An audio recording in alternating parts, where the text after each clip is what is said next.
সম্প্রতি বিদ্যুৎ ও জ্বালানি উপদেষ্টা মোহাম্মদ ফাউজুল কবির খান জানান, ভারতীয় একটি বিদ্যুৎ কোম্পানির প্রধান তার সঙ্গে দেখা করেন।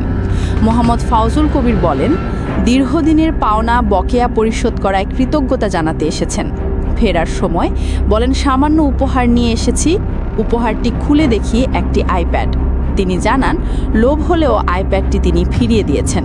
তিনি তার সামাজিক যোগাযোগ মাধ্যমে বিষয়টি জানিয়েছেন। এমন ঘটনায় অনেকে তার সততার প্রশংসা করলেও তার এমন প্রযুক্তি অজ্ঞতায় আরেকটু হলেই দেশের অনেক বড় ক্ষতি হতে পারত।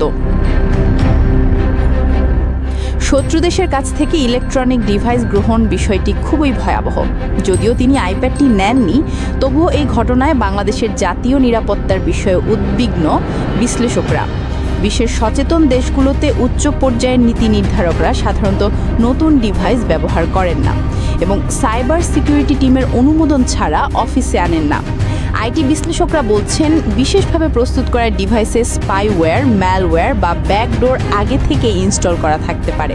এমনকি হার্ডওয়্যার স্তরে চিপ বা ফার্মওয়্যার মডিফিকেশন করে নজরদারির জন্য ব্যবহার করা সম্ভব। এছাড়াও উপহার পাওয়া সেই আইপ্যাড অফিস বা বাসার ওয়াইফাইতে সংযুক্ত হলে সেই নেটওয়ার্কে প্রবেশের সুযোগ তৈরি হতে পারে। সেখান থেকে ইমেইল, নথি, এমনকি এনক্রিপ্টেড যোগাযোগের মেটাডাটা পর্যন্ত সংগ্রহ করা সম্ভব। বিশ্লেষকরা বলছেন, বাংলাদেশের কোনো মিনিস্ট্রিতে যদি ভারতের স্বার্থ থেকে থাকে, সেটি হলো এই বিদ্যুৎ ও জ্বালানি মন্ত্রণালয়। তাই এটিকে লক্ষ্যবস্তু বানাতে শত্রুপক্ষ যে কোনো চাল চালতে পারে। আমাদের সেক্ষেত্রে সজাগ থাকতে হবে এবং প্রয়োজনে পাল্টা আঘাতের সক্ষমতাও দেখাতে হবে।